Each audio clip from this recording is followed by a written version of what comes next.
Utahi ni shalike. Kana bonni sita ngongo bishop. Asum kambura kam she utahi na like. Hai. Ko azum mangala kam na tata ya. Ahem. Hai. Adan nem. Oh, we're gonna wait ego. Thank you very much. Asi no no nwere ihe m nwere ike ime. Iji mee ka ahụhụ anyị belatatu. Eziokwu aga m eme ya, especially maka gị nwa. Ị na-ata ahụhụ, ị na-agba mbọ. Eziokwu mgbe ụfọdụ m nọrọ ụta m na-eche maka gị m sị nwanne m nwoke atagbukwala onwe ya n'ahụhụ.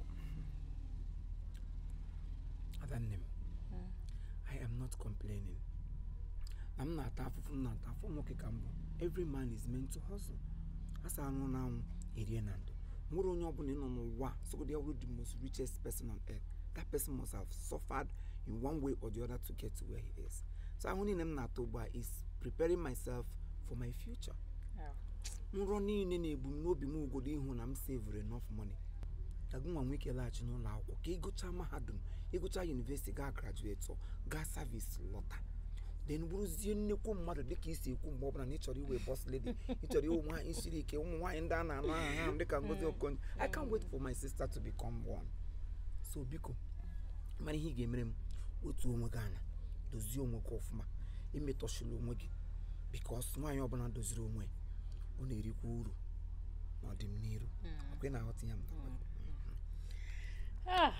Ugbu ikwuru ihe a hai na-ahụzi onwe m n'ụlọ ọrụ m ma bịa nọ na one executive table hey ma bịa nwee driver m weta ezigbo jeep mara mma ya nọrọ n'ezi na-eche m mpụta ya kwọrọ m gaa ebe ọbụla m chọrọ nsị m na-aga shopping mall ya ebuga m hey then mbezi n'ụlọ ma bịa rụọ ụlọ elu na-abụ dị iche mbịa rụọ ya mma m ewere otu mma ga-ewere otu maka ha na-abịa mana a ga-ebikọta ọnụ n'ofu ụlọ ha bikọta nsogbu ga-adị ọkada biko kwụsị ọkada stop ha kwụsị nwanne m nwaanyị biko na ịgbafeela ama anyị kwụsị ọkada kwụsị na ngwarito nne m gwa iritugo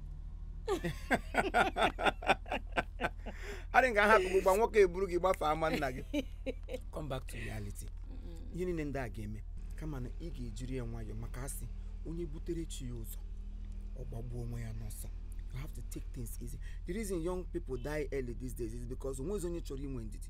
Onye ọbụla chọrọ ịgba taa ihe ọbụla echi ga-abụzi they don't care to know. Ịpụta gị nwe obituary 45 years, 35 years, 24 years. Akwa na-akwụ ịma na onye ha metere mere gburu ha onye ọbụla nwụrụ na a ga-asịrị na mmadụ gburu ya mere nwebụ onye kpọsụrụ na-ajụ ma ọ onye a metere ihe gburu ya. You got to go. That is the reason you should be calming yourself down so that you wait for God's time.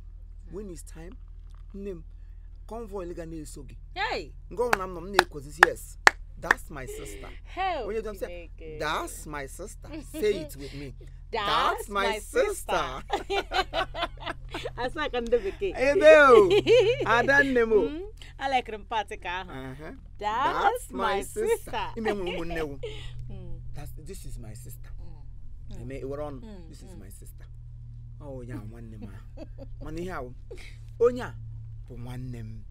With all pleasure, get ya.